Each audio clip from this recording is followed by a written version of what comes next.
할렐루야. 오늘은 9월 1일 주일입니다. 오늘 말씀의 제목은 맹세의 위력, 이런 제목이고요. 본문 말씀은 히브리서 7장 20절에서 21절입니다. 먼저 본문을 읽어보겠습니다. 또 예수께서 제사장이 되신 것은 맹세 없이 된 것이 아니니 그들은 맹세 없이 제사장이 되었을 때 오직 예수는 자기에게 말씀하신 이로 말미암아 맹세로 되신 것이라. 주께서 맹세하시고 뉘우치지 아니하시리니 네가 영원히 제사장이라 하였도다. 먼저 우리 맹세의 의미가 무엇인지 알아보겠습니다.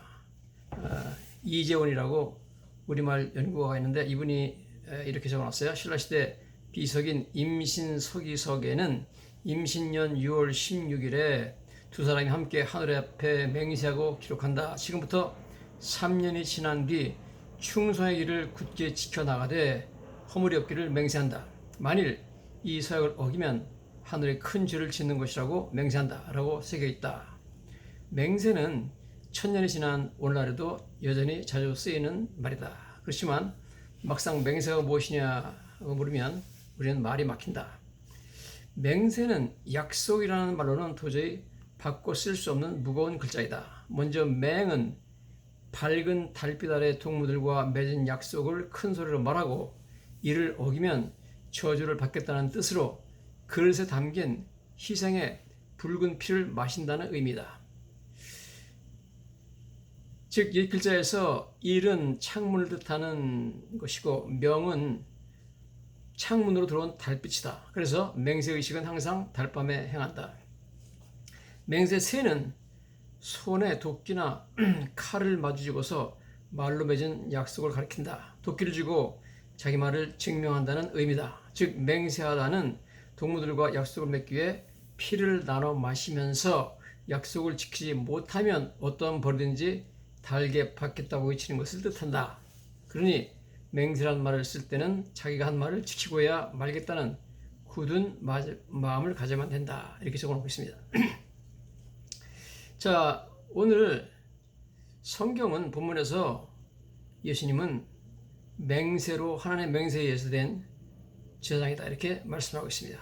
예수께서 제사장이 되신 것은 맹세 없이 된 것이 아니니 그들은 맹세 없이 제사장이 되었을 때 그들은 구약 대제사장을 말하죠. 그 사람들은 맹세 없이 제사장이 되었지만 예수님이 제사장이 된 것은 하나님의 맹세에 의해서 됐다는 겁니다. 오직 예수는 자기에게 말씀하신 이로 말미암아 맹세로 되신 것이라. 하나님이 시편 110편 4절에 너는 멜기세덱의 반차를 쫓아 영원한 대장이 되리라고 맹세하셨죠. 주께서 맹세하시고 뉘우치지 아니하시리니 이는 내가 영원히 제사장이라 이렇게 말씀을 하셨다 하는 것입니다. 여기에 맹세하시고 뉘우치지 않는다는 말은 후회한다는 뜻이 아니라 영어 성경에 보면은 does not change his mind. 하나님께서 맹세하신 후에 그 마음을 변하지 않는다 그런 뜻입니다. 하나님께서는 아론 반차에 따르는 대제사장직을 폐지하셨고 이제 예수님을 멜기세덱의 반차를 따르는 영원한 대제사장으로 세우셨으며 그 뜻은 절대 변하지 않는다는 뜻입니다. 구약의 대제사장들은 아론부터 시작하여 아무도 하나님의 맹세에 의해서 대제사장으로 임명된 자가 없습니다.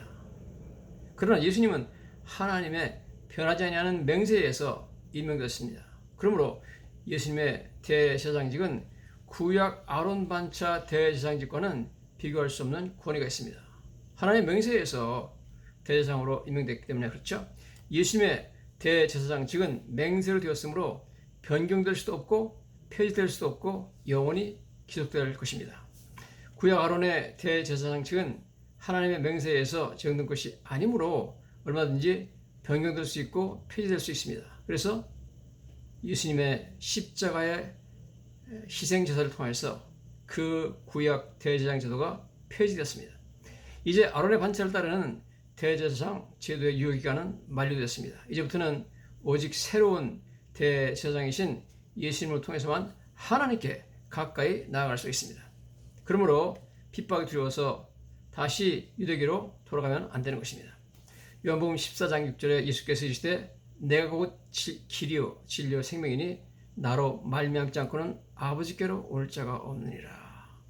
오직 새로운 대제사장이신 예수님을 통해서만 이제는 하나님께 나아갈 수가 있습니다. 그래서 이 편지를 받는 유대인 크리스찬들이 핍박이 두려워서 다시 유대교로 돌아가려고 하면 절대 안 된다는 거죠. 내가 곧 길이요 진리요 생명이니 나로 말미암지 않고는 아버지께로 올 자가 없느니라. 이제 새로운 대제사장 예수님만이 하나님께 가까이 나갈 수 있는 길인 줄로 믿습니다. 우리는 또한 맹세의 위대한 능력을 한번 살펴보도록 하겠습니다.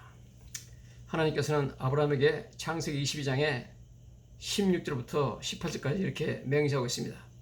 이르시되 여호와께서 이르시기를 내가 나를 가리켜 맹세하노니, 이제 하나님보다 더 위대한 존재가 없기 때문에 하나님께서 자신을 향하여서 가리켜 맹세하죠.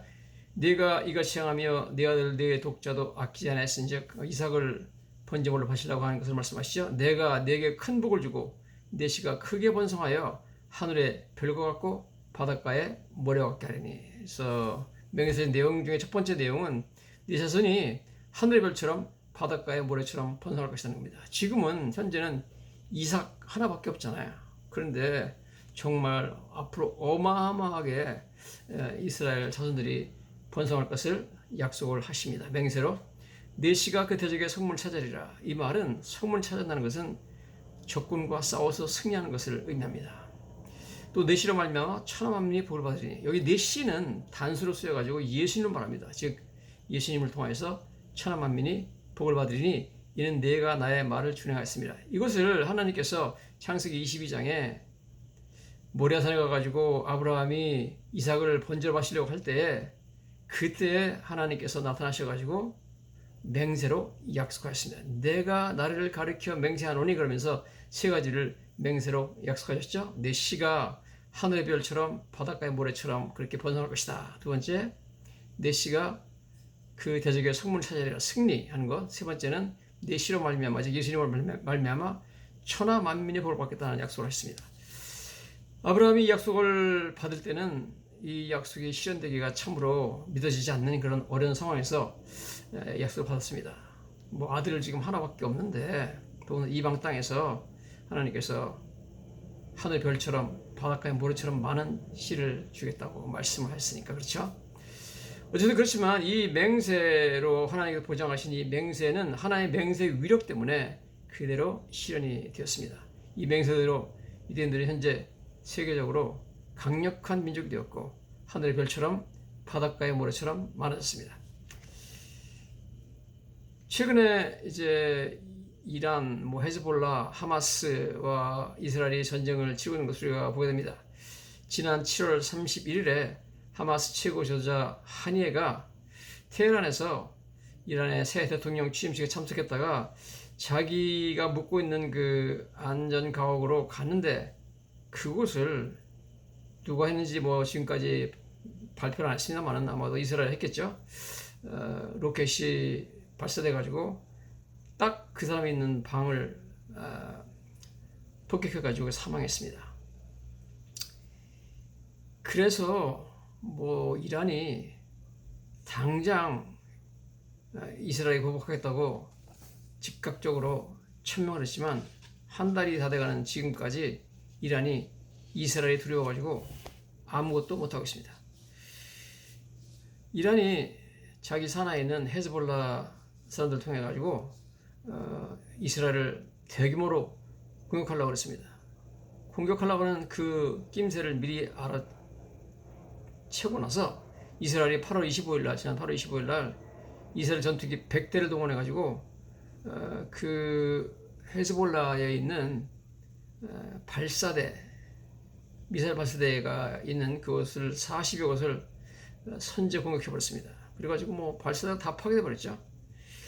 자, 여러분, 여기 아브라함이 맹세한 것처럼 내 씨가 그 대적의 성문을 찾아리라. 이스라엘이 이제는 적국에 대해서 완전한 승리를 하고 있는 사실은 이미 하나님께서 아브라함에게 맹세하신 그 맹세의 위력 때문에 지금도 성취되고 있는 줄로 믿습니다. 이것이 바로 맹세의 위력이죠. 내 씨로 말미암아 천하 만민이 복을 받으리라 하신 말씀에 따라서 아브라함의 시인 예수님 통해서 우리가 엄청난 복을 받죠. 또 아브라함의 시인 유대인이었죠. 선지자나 사도들이나 뭐 다 이런 분들 통해서 우리가 어마어마한 복을 받잖아요. 우리가 유대인들이 아니면 성경 말씀을 어떻게 가질 수 있겠습니까? 제가 좋아하는 사도 바울 이런 사람들도 얼마나 참 그 심오한 서신들 남겼는데 이것 때문에 우리가 얼마나 큰 복을 받는지 모릅니다. 아브라함에 대한 하나님의 맹세는 아브라함 당시에는 분명 믿기 어려운 언약이었지만 놀랍게도 그때로부터 4,000년이 지난 지금 추후에 차질도 없이 성취되었습니다. 이것이 바로 하나님의 맹세의 위력입니다.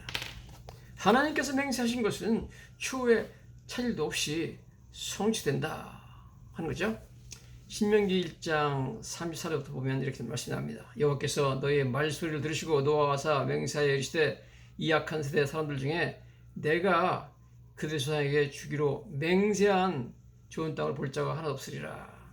그래서 출애굽 1세대들에게 노아에 맹세했다고 그러죠. 맹세했는데 아무도 좋은 땅, 가나안 땅을 볼 사람이 없다. 다 죽었죠. 오직 여분의 아들 갈렙은 온전히 여호와께 순종하였은즉 그는 그것을 볼 것이요 그가 밟은 땅을 내가 그와 그의 자손에게 주리라 하시고. 자, 그래서 갈렙은 하나님께 온전히 순종했기 때문에 하나님의 맹세에 따라서 그는 가나안 땅에 들어갔죠. 그래서 좋은 땅을 찾았죠. 여호와께서 너희 때문에 내게 주신다. 내게는 모세입니다. 모세가 말하는 거죠. 모세가 나한테도 하나님께서 나서 이르시되 너도 그리로 들어가지 못하리라. 이렇게 맹세를 했습니다. 그래서 심지어 모세도 하나님의 맹세를 피해서 갈 수가 없습니다. 그래서 그렇게 바라고 원하던 가나안 땅을 들어가보지 못하는 그러한 불행을 겪게 되는 겁니다. 네 앞에서 있는 눈의 아들을 여호수아는 그리로 들어갈 것이니 너는 그를 담대하게 하라. 이렇게 말씀하셨습니다. 즉 이 맹세 말씀 그대로 출애굽 1세대 중에 오직 여호수아와 갈렙만 가나안 땅에 들어갔고 모세도 들어가지 못했습니다. 맹세하신 대로 추후도 차질 없이 성취되었죠. 그 위대한 하나님의 종 모세도 하나님의 맹세로부터 벗어날 수가 없습니다. 이것이 하나님의 맹세의 위력, 위대한 능력입니다. 할렐루야. 시편 89편 3절 4절 이렇게 나와있죠. 주께서 이르시되 나는 내가 택한 자와 언약을 맺으며 내 종 다윗에게 맹세하죠. 다윗에게 맹세하는데 내가 네 자손을 영원히 견고히 하며 네 왕위를 대대에 세우리라. 즉 다윗의 왕위가 영원히 계속된다는 겁니다. 영원히 계속되고 영원히 견고히 계속된다. 이렇게 예언을 맹세로 하나님께서 하고 계십니다. 그런데 우리가 역사적으로 보면 이 예언을 받은 다윗은 BC 1100년에서 1000년 사이에 이 말씀을 받은 것 같고요. 그 당시에 다윗이 왕에 올랐으니까 BC 1000년경에. 그리고 BC 586년에 그 이스라엘 국가가, 유대 국가가 BC 586년 바벨론 침략으로 다윗 왕조가 끝나버리고 멸망했습니다. 그래서 실제 역사상 다윗의 왕조는 기껏해야 많이 해봤자 500년 정도밖에 지속되지 않았습니다. 그러므로 여기서 말하는 내가 내 자손을 영원히 견고히 하고 내 왕위를 대대에 세우라는 것은 다윗의 후손인 유다 왕들을 말하는 것이 아니라 예수님을 말씀하는 거죠. 예수님에 대한 왕위는 영원히 견고할 것이다. 이 맹세에 따라서 다윗의 자손 예수 그리스도께서 우리의 영원한 왕이 되었습니다. 할렐루야. 지금도 우리를 다스리고 계십니다. 하나님의 맹세의 말씀의 위력에 따라 지금 예수님께서 우리의 왕이 되셔서 우리를 다스리고 세상을 통치하고 계신 줄로 믿습니다. 이것이 바로 맹세의 위력이죠. 예수님께서도 친히 빌라도 앞에서 자신이 왕인 것을 고백하죠. 요한복음 18장 37절에 빌라도가 이르되 그러면 네가 왕이 아니냐? 예수께서 대답하시되 네 말과 같이 내가 왕이니라. 내가 이를 위하여 태어났으며 이를 위하여 세상에 왔나니 곧 진리되어 시행하려 함이로다. 이렇게 말씀하셨습니다. 예수님은 맹세라는 단어를 쓰신 대신 진실로라는 표현을 즐겨 사용하였습니다. 이것이 예수님의 맹세라고 볼 수 있습니다. 요한복음 55장 24절 25절에 이렇게 나와 있죠. 내가 진실로 너에게 이르노니 예수님이 맹세라는 겁니다. 내 말을 듣고 나 보내신 이를 믿는 자 누구든지 예수님 말씀 듣고 보내신 하나님 믿으면 영생을 얻었고 이미 얻었다는 겁니다. 심판에 이르지 아니하나니 사망에서 생명으로 옮겼느니라. 이미 사망의 생명을 옮겨버렸다는 겁니다. 이미 영생으로 옮겼다는 겁니다. 이미 영생을 얻었다는 겁니다. 할렐루야. 즉 이것을 예수님께서 진실로라는 말로 약속하고 있죠. 사실상 맹세를 하고 있습니다. 즉 예수님의 맹세의 내용에 따라서 여러분 누군지 예수님 말씀을 믿고 예수님 말씀을 듣고 나 보내신이지 하나님 믿게 되면 이미 영생을 얻은 것입니다. 사망의 생명으로 온 것입니다. 이게 맹세 위력입니다. 심판에 앞으로 절대 이르지 않는 것입니다. 이것이 맹세 위력인 줄로 믿습니다. 맹세 위력에 따라서 믿는 자들은 영생을 이미 얻었고 심판에 이르지 않으며 이미 사망의 생명으로 옮겼습니다. 믿는 자들에게는 영생은 내일 아침에 해가 뜨는 것보다 더 확실한 줄로 믿습니다. 믿는 자가 심판에 이르지 않는다는 것은 내일 아침에 해가 뜨는 것보다 더 확실합니다. 왜냐하면 이것은 예수님의 맹세로 보장되었기 때문입니다. 이것이 맹세의 위력입니다. 할렐루야. 그 다음에 우리 맹세의 목적을 한번 살펴보겠습니다. 히브리서 6장 17절 18절에 보면 이렇게 나와 있습니다. 하나님은 약속을 기업으로 받는 자들에게 그 뜻이 변하지 아니함을 충분히 나타내시려고 그 일을 맹세로 보증하셨나니, 즉 하나님께서 약속을 강조하시고 절대로 내 약속이 변하지 않는다는 것을, 뜻이 변하지 않는다는 것을 충분히 나타내려고 해서 약속 위에 맹세로 보증을 했다는 겁니다. 하나님 약속을 맹세로 보증했다, 그렇게 말하면서 하나님이 거짓말하실 수 없는 이 두 가지 변하지 못할 사실, 두 가지 변하지 못할 사실은 약속과 맹세죠.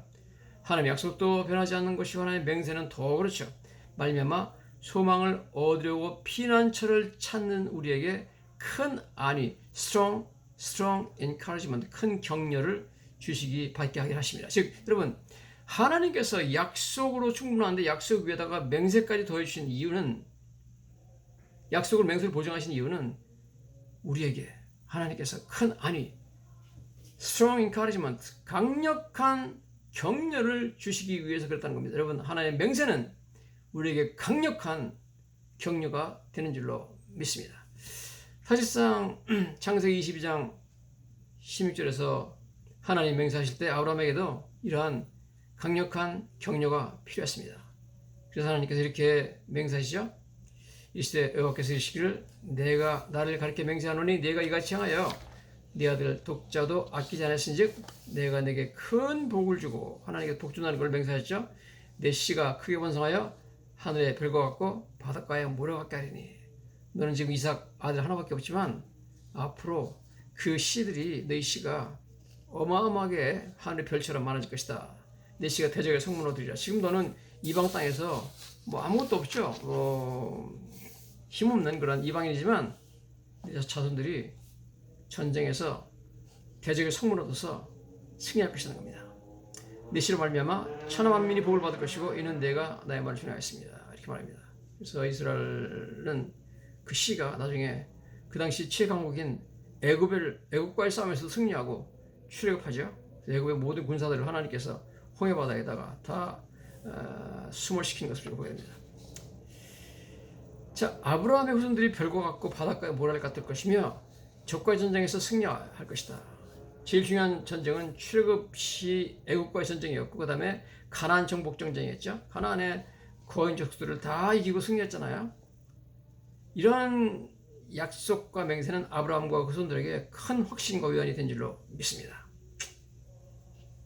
하나님께서 아브라함에게 약속과 함께 맹세를 보증하셨습니다. 왜 하나님께서 약속 위에 맹세를 더하시는가? 그럴 필요가 없지 않습니까? 그 이유를 17절 18절에 하나님이 설명하고 계시죠. 하나님은 거짓말할 수 없어서 사실상 맹세가 필요가 없습니다. 하나님 약속한 건 다 그냥 뭐 거짓말이 없으니까. 그러나 맹세를 더하신 것은 큰 안위를 주시기 위함이다. Strong encouragement, 이렇게 말하고 있죠. Encouragement of unshakable hope, 흔들릴 수 없는 희망에 대한 격려. He did it to show how much encouragement of hope. 하나님께서 He wants us to have, 우리가 우리에게 얼마나 많은 희망에 대한 강력한 격려를 주시기 원하시는지 하는 것을 보여준다. He did it to show, 보여준다는 거. How much encouragement of hope, 희망에 대한 격려를 He wants us to give, 자신이 우리에게 얼마나 큰 격려를 주시기 원하는가 하는 것을 보여준다는 겁니다. 여러분, 하나님께서는 우리에게 맹세를 통해서 격려하고 안위하시고 위로를 주시기를 원하시는 줄 믿습니다. 할렐루야. 히브리서 6장 18절에 하나님이 거짓말할 수 없는 이 두 가지 변하지 못할 사실로 말미암아 앞에 있는 소망을 얻으려고 피난처를 찾은 우리에게 큰 안위를 받게 하십니다. 우리 소망의 근거는 두 가지 변하지 못할 사실입니다. 즉 하나님의 약속과 맹세입니다. 우리가 모든 하나님의 말씀 안에서 소망을 가질 수 있는 그 모든 근거는 하나님의 약속과 맹세인 줄로 믿습니다. 하나님께서는 약속 위에 맹세까지 더해 주셨습니다. 그 약속의 확고함과 불변성을 보장했습니다. Certainty, immutability, 확고한 불변성을 보장했습니다. 만약 그 약속이 지키지 않는다면 하나님은 거짓말장애가 될 것이며 믿을 수 없는 분이 될 것입니다. 그러면 하나님의 모든 권위는 일시다 무너지게 되는 거죠. 오늘날에도 하나님의 맹세는 그 믿는 자에게 큰 위로와 격려가 되는 줄로 믿습니다. 자, 예수님의 맹세에 대해서 좀 살펴보겠습니다. 예수님은 맹세라는 말 대신 자신의 약속의 불변성과 확실성을 보장하시고자 할 때 진실로 혹은 진실로 내게 이르노니라는 표현을 사용했습니다. 예를 들어서 마태복음 16장 28절에 진실로 너에게 이르노니 여기 서 있는 사람 중에 죽기 전에 인자가 그 왕권을 가지고 오는 것을 볼 자들도 있느니라. 그래서 죽기 전에 그 아들이 왕권을 가지고 오는 모습을 볼 것이다 그랬는데, 그로부터 엿새 후에 예수님이 제자들 3명을 데리고 베라산에 올라가서 베라산상에서 들은 정말 천국을 보았죠. 빛난 구름 속에 하나님이 강림하셨고 예수님이 천국에서 영광처럼 변하는 걸 목도했고 심지어 천국에 있던 모세와 엘리야까지 만났습니다. 그들이 있던 산이 변화되어 가지고 천국처럼 변화됐습니다. 여기 서 있는 사람 중에 죽기 전에 인자가 그 왕권 가지고 오는 볼 자들이 있느라 그러는데, 그 말씀이 진실로 너에게 이른다 맹세한 대로 실현이 됐습니다. 마태복음 24장 1절에 들어보면 이런 말씀이 나옵니다. 예수께서 성전에 나와서 가실 때 제자들이 성전 건물들을 가리켜 보이려고 나오니 성전이 엄청나게 웅장했고 멋있기 때문에 성전 건물들을 가르쳐서 얘기를 했죠. 마가복음 13장에 가보면 이렇게 말합니다. 선생님이여 보소서 이 돌들이 어떠하며 이 건물들이 어떠하니까. 엄청나죠 예수님. 이 돌 좀 보세요. 이 건물이 어떠합니까. 이렇게 감탄했습니다. 그때 예수님이 이렇게 말합니다. 대답하여 이르시되 너희가 이 모든 것을 보지 못하느냐. 내가 진실로 너희에게 이르노니 돌 하나도 돌 위에 남지 않고 다 무너뜨려지리라. 이 어마어마한 건물이 돌 하나도 돌에 남지 않고 다 무너뜨려지리라 말씀하신 내가 진실로 너에게 이른다 그랬습니다. 정말 믿기 어려운 일을 하는 예수님이 예언하셨는데, 예수님이 진실로라는 표현을 쓰죠. 예수님이 맹세했기 때문에 정말 AD 70년에 성전이 파괴될 때 이 말씀이 그대로 실현되었습니다. 예수님께서 이 말씀하실 때 성전에 돌 하나도 돌에 남지 않고 파괴된다는 것은 상상할 수 없는 일이었고 불가능해 보였습니다. 성전을 만든 가장 작은 돌 하나가 아주 작은 게 제일 작은 게 2톤에서 5톤, 가장 큰 돌은 570톤짜리다. 570톤 돌 하나가. 돌이 길이가 13.6m, 두께가 4.6m, 높이가 3.3m, 그래서 총 무게가 570톤. 와, 이런 돌들로 성전을 만들어 놨는데 제일 작은 돌이 2톤 내지 5톤이라잖아요. 돌과 돌 사이에 시멘트도 없었습니다. 워낙에 큰 돌들로 만들었기 때문에. 성전의 사이즈는 동쪽은 460m, 북쪽은 315m, 남쪽은 280m, 서쪽 벽은 485m였습니다. 성전의 벽의 높이는 30m로 약 10층짜리 빌딩의 높이입니다. 기초는 20m의 깊이였습니다. 성전은 엄청난 크기와 웅장함 그리고 아름다움을 뽐내고 있습니다. 제자들이 보고 감탄할 만했습니다. 이 성전은 이스라엘의 긍지요 자부심했습니다. 그러나 예수님께서 이 말씀을 하시고 40년이 지난 후 로마의 디도 장군이 이끄는 로마 군대들이 와서 예수님 말씀 그대로 성전을 돌 하나도 돌에 남지 않게 파괴시켜버렸습니다. 역사가 요세푸스에 따르면 그 예루살렘 성전이 파괴되는 과정은 이렇습니다.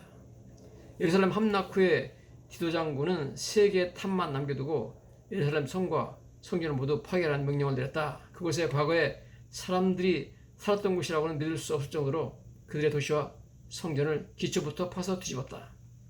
디도 장군 휘하에 테레티우스 루푸스라는 장교가 플라우시어 막 쟁기를 가져와가지고 성전의 기초를 파서 무너뜨렸다. 그래서 미가서 3장 12절의 예언이 이루어졌다. 미가서 3장 12절 이렇게 나와있죠. 그러므로 너희로 말미암아 시온은 가라엎은 밭이 되고 예루살렘은 무더기가 되고 성전에서는 숲의 높은 곳이 되리라.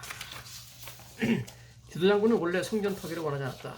그리고 로마 황제도 원래 성전 파괴는 허락하지 않았다고 합니다. 그래서 요세푸스와 다른 유대인들을 로마 디도 장군이 성중에서 저항하는 유대인들에게 보내서 여러 세 보내가지고 항복하면 성전과 성을 보존시켜주겠다고 했으나 유대인들이 듣질 않았습니다. 결국 예루살렘 성은 AD 70년 4월부터 9월까지 거의 한 5개월간 약 7만 명의 로마 군인들에 의해서 포위되었고 유대인들은 성 안에서 저항했습니다. 성이 함락된 후 성전에 도착한 어떤 로마 군인이 상관의 명령도 없이 동료 군인의 어깨를 밟고 올라가서 성전에 황금 창문으로 불타는 횃불을 던져서 성전을 태워버렸습니다. 디도 장군이 급히 달려가 성전에 불을 끄라고 명령했으나 로마 군인들이 유대인들을 너무나 미워하고 적개심에 불타서 상관의 명령을 무시하고 성전을 파괴시켜버렸습니다. 나중에 디도 장군이 명령에 불복종하는 군인들을 때리라고 명령했으나 군인들이 그 명령도 무시해버렸습니다. 이런 식으로 여러분 디도 장군의 뜻과도 어긋나게 로마 황제의 뜻과도 어긋나게 예수님의 말씀이 언약 말씀이 맹세의 말씀이 실현이 되어가는 과정입니다. 그래서 요세푸스는 자신의 책에 The Temple Burnt Against the Will of Caesar 성전은 시저 로마 황제의 뜻과 어긋나게 불탔다 이렇게 말하고 있습니다. 이렇게 적어놨습니다. 오직 3개 탑과 지금 남아있는 통곡의 경만 군인들이 야영 캠프를 위해서 남겨두었습니다. 그 외에 성전 및 도시 전체가 완전히 평평하게 leveled with the ground, 즉 땅 바닥 높이랑 같이 그냥 완전히 평평하게 파괴됐습니다. 그 외에 성전 및 도시 전체가 완전히 평평하게 성전과 도시를 다 완전히 파괴시켜버렸습니다. 로마 사람들이. 그래서 로마 황제의 뜻과 디도 장군의 명령에 반하여 성전은 예수님의 말씀대로 파괴됐습니다. 이런 식으로 여러분 예수님의 맹세 위력은 엄청납니다. 로마 황제도 디도 장군도 예수님의 뜻을 거스릴 수가 없습니다. 예수님의 맹세 위력 앞에 그들도 힘을 쓰지 못했던 거죠. 할렐루야. 마태복음 24장 35로 36절에 보면 이런 말이 나옵니다. 그날 환란 후에 즉시 해가 어두워지며 달이 빛을 내지 않으며 별들이 하늘에서 떨어지며 하늘의 권능들이 흔들리리라. 여러분 예수님 재림 직전에 어마어마한 환란이 있을 것이고 환란 후에 해가 어두워지고 달이 빛을 내지 않고 달도 아예 빛을 안 낸다는 겁니다. 그 다음에 별들이 하늘에서 떨어져 가지고 지구랑 충돌하고 하늘의 권능들이 흔들려 하늘의 전체가 무슨 별자리들이 모두 다 흔들린다는 겁니다. 여러분 이런 일은 인류 역사상 한 번도 없던 일이었습니다. 믿기 어려운 일을 예수님께서 진실로라고 하는 말씀으로 맹세로 보증하시는 것을 보게 됩니다. 24장 30절에 이렇게 나오죠. 그때 인자의 징조가 하늘에서 보이겠고 그때 땅의 모든 족속들이 통곡하며 그들이 인자가 즉 예수님이 구름을 타고 능력과 큰 영광으로 오는 것을 보리라. 여러분 예수님이 하늘로부터 구름을 타고 큰 능력과 영광으로 나팔소리와 함께 막 엄청난 팡파를 울리면서 내려오는 이러한 일은 역사상 미중유일 한 번도 있지 않았던 일입니다.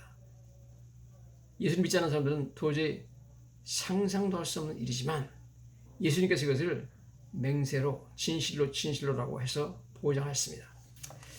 그가 큰 나팔소리와 함께 천사들을 보내리니 그들이 그의 택하신 자들을 하늘 이 끝에서 저 끝까지 사방에서 모으리라. 천사를 하늘에서부터 보내가지고 전 지구상에서 많은 민자들을 휴거 끌어올리는 거죠. 스네치어웨이 하는 이 휴거의 사건, 어마어마한 일이 예수님의 맹세로 약속했기 때문에 그들을 이룰 것입니다.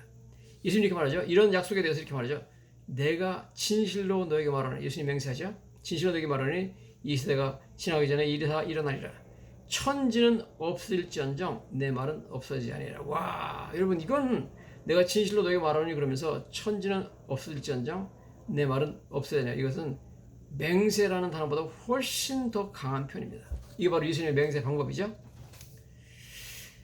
사실 예수님은 빌라도 앞에서 맹세를 하셨습니다. 자신이 예수께서 마태복음 26장 63절에 예수께서 침묵하시거늘 대제사장이 이르되 내가 너로 살아계신 하나님께 맹세하게 하노니, 맹세하라 그러죠. 네가 하나님의 아들 그리스도인지 우리에게 말하라. 맹세로 말하는 거죠. 그때 예수님께서 맹세하면서 말하죠. 예수께서 이제 내가 말했나니라. 맞다는 거죠. 나는 하나님의 아들 그리스도다 그러면서, 그러나 내가 너에게 이르노니 이후에 인자가 권능에 우편한 자인 것과 내가 권능에 우편 하나님 우편한 자 보좌 우편한 자인 것과 하늘 구름을 타고 오는 것 재림이죠. 너희가 보리라. 그래서 예수님께서 맹세로 보장했습니다. 왜냐하면 맹세하라니까 맹세를 그렇게 한 거죠. 어떤 방법으로든지 뭐 마지막 심판 때든지 어떤 방법이든지 그들로 하여금 예수님께서 하나님 보좌 옆에 계신 위대하신 하나님이시라는 것을 보여준 때가 있을 것이며, 하늘구름을 타고 내려오시는 그 재림의 모습을, 영광을 그들에게 보여줄 줄 믿습니다. 맹세하셨기 때문에. 이에 대제사장이 자기 옷을 찢으며 이르되 그가 신성모독하는 말을 하였으니 어찌 더 증인을 요구하리요. 보라, 너희가 지금 신성모독하는 말을 들었다 그랬습니다. 마가복음 14장 20절에 보면 이런 말이 나오죠. 예수께서 이르시되 내가 진실로 너에게 이르노니, 또 진실로 너에게 이르노니 나오죠. 맹세하는 거죠. 오늘 이 밤 닭이 2번 울기 전에 내가 3번 나라 부인하라. 와, 여러분 이게 어떻게 인간이 닭 우는 시간을 컨트롤할 수 있습니까? 그러나 정확하게 예수님 말씀처럼 베드로가 이날 밤에 닭이 2번 울기 전에 내가 3번 나라 부인하라. 3번 부인하고 나서 첫 번째 닭이 울었습니다. 그 다음에 한참 있다 또 닭이 울었어요. 그러니까 닭이 2번 울기 전에 한 번 울고 울 때 그 전에 내가 3번 나를 부인하라. 나중에 보니까 정말 요정 앞에서 나는 그런 사람 모른다고 예수님을 3번 부인하자마자 닭이 울었습니다. 여러분, 이것도 예수님께서 내가 진실로 너에게 이루노라 그랬습니다. 여러분, 이것도 예수님이 맹세로 보장했습니다. 이게 맹세의 위력입니다. 여러분, 오늘 저희들은 하나의 맹세의 위력을 받습니다. 예수님은 맹세를 통해서 대제사장으로 되신 분이죠. 우리도 하나님의 말씀처럼 예수 그리스도의 맹세의 말씀, 특별히 정말 우리가 믿기 어려운 말씀하실 때 예수님께서는 진실로 내가 내게 이루느니라고 맹세로 약속하십니다. 보장하십니다. 할렐루야. 우리는 그러므로 큰 안위를 받게 될 줄로 믿습니다. 예수님 맹세의 말씀이 우리에게 큰 위로, 스트롱 인카리먼트를 오늘과 내일과 영원히 주시기를 예수님의 이름으로 간절히 축원합니다. 할렐루야.